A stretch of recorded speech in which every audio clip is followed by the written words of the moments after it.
Hello बच्चों, आज हम लोग क्लास 9 के मैथ विषय के प्रश्नावली 1.2 का हल देखेंगे। तो प्रश्न नंबर 1 है कि प्रत्येक परिमेय संख्या एक वास्तविक संख्या होती है।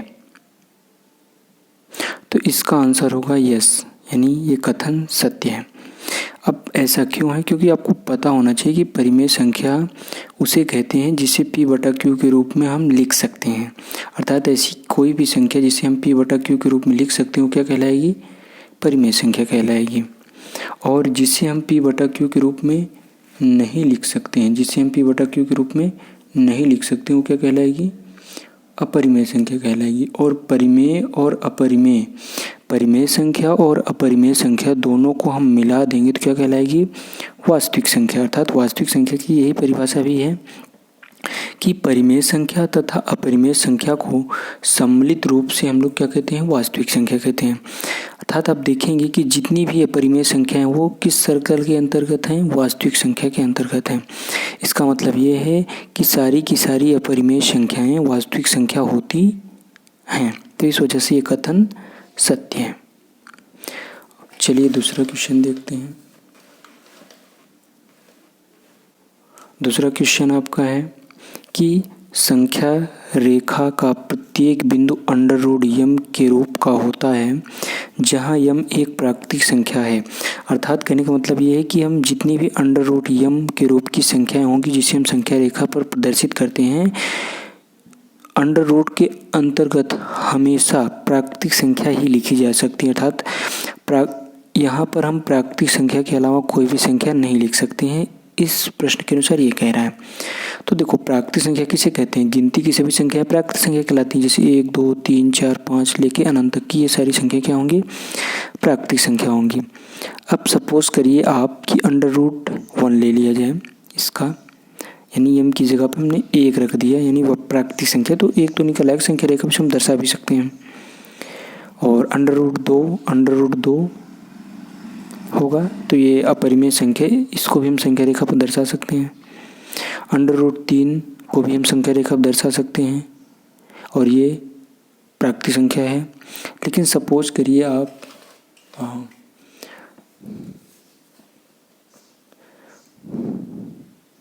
अंडर रूट 3.5 लेकर के, तो दशमलव वाली संख्या को भी हम संख्या रेखा पर प्रदर्शित कर सकते हैं। अर्थात 3.5 को भी हम संख्या रेखा पर प्रदर्शित कर सकते हैं, दर्शा सकते हैं।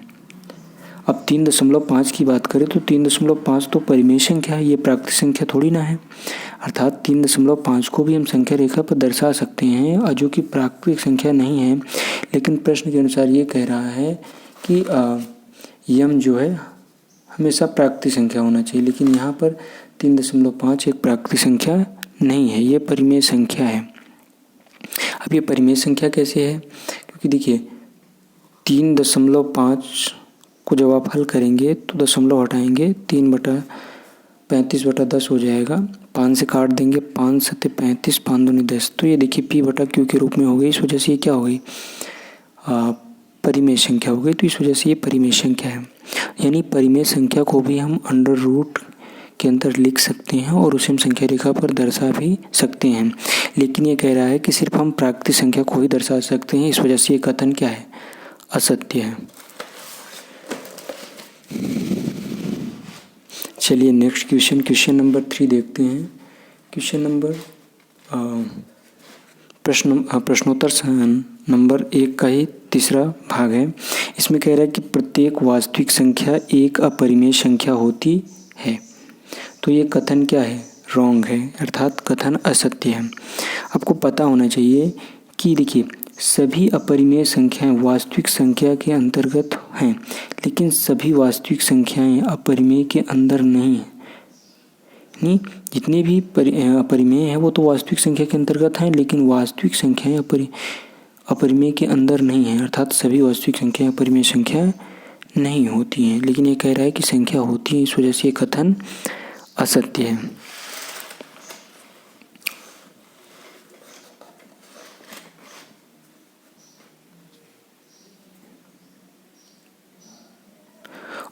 प्रश्नोत्तर संख्या 2 आपको कह रहा है कि धनात्मक पूर्णांक, जितनी भी धनात्मक पूर्णांक होती हैं इनका वर्गमूल हमेशा अपरिमेय होता है।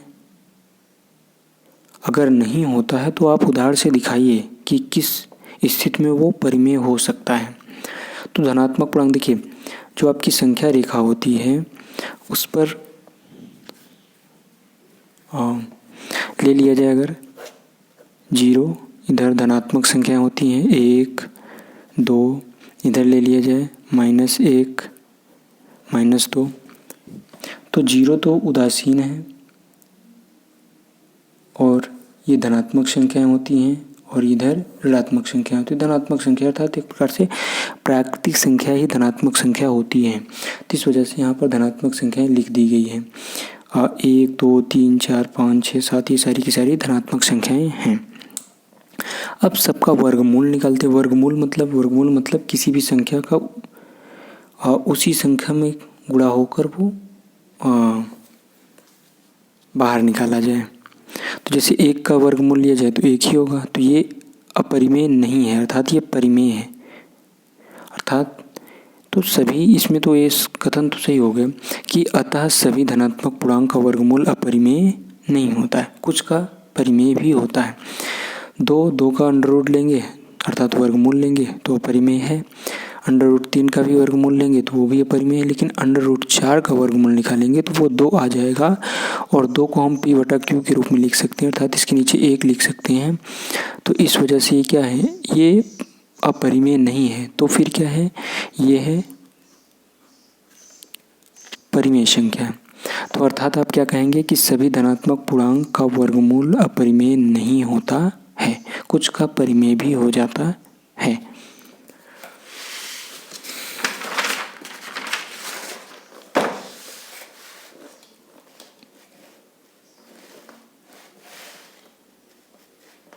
अब देखेंगे आप लोग क्वेश्चन नंबर 3 क्वेश्चन है कि √5 को संख्या रेखा पर प्रदर्शित कीजिए।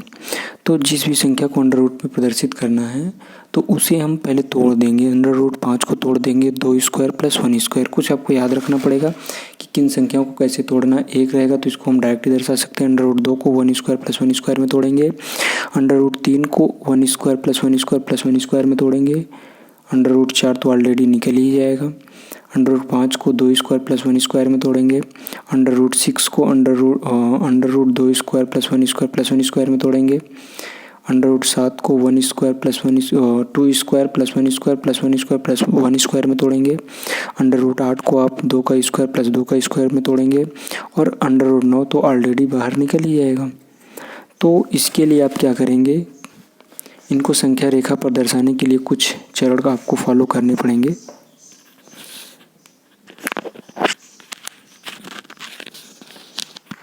तो सबसे पहले आप क्या करिए,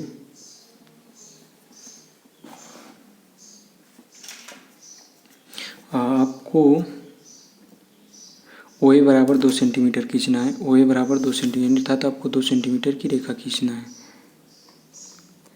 तो 2 सेंटीमीटर की आप रेखा खींच दीजिए, यहाँ बिंदु रख लीजिए और ये यहाँ पर। तो 2 सेंटीमीटर की आप तो लगभग 5 तक खींच लीजिए, क्योंकि 5 है तो लगभग आप 5 ले लीजिए। और सभी का नाम दे दीजिए 0। यहाँ पर 1, यहाँ 0, यहाँ 3, यहाँ पर 4, यहाँ पर 5। ये आपका 0 हो गया, 1 हो गया, 2 हो गया, 3 हो गया, 4 हो गया, 5 हो गया, संख्या रेखा बन गई। अब आप क्या करना है, मैंने बताया कि OB बराबर 2 सेंटीमीटर अर्थात यहाँ से लेके यहाँ तक की डिस्टेंस आपको खींच लेनी है। कितने सेंटीमीटर की, 2 सेंटीमीटर। तो इसका हमने नाम दे दिया है, ये आपका O हो गया और ये वाला पॉइंट आपका हो गया B। तो OB बराबर 2 सेंटीमीटर आपको पॉइंट आउट कर लेना है, ठीक है। फिर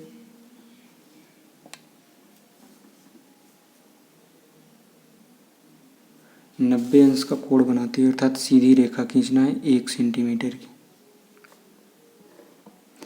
1 सेंटीमीटर की एक लंबवत लाइन खींचना है कि यहाँ पर 90 अंश का कोण बने। फिर आपको इसका अर्थात इसका नाम हमने दिया ए बी लंब ओ बी लेकर ए बी बराबर 1 सेंटीमीटर खींचा, ओ ए को मिलाया, अर्थात आप क्या करेंगे, ओ ए को क्या कर देंगे, मिला देंगे, ओ ए को मिला देना है। ओ ए मिल गया।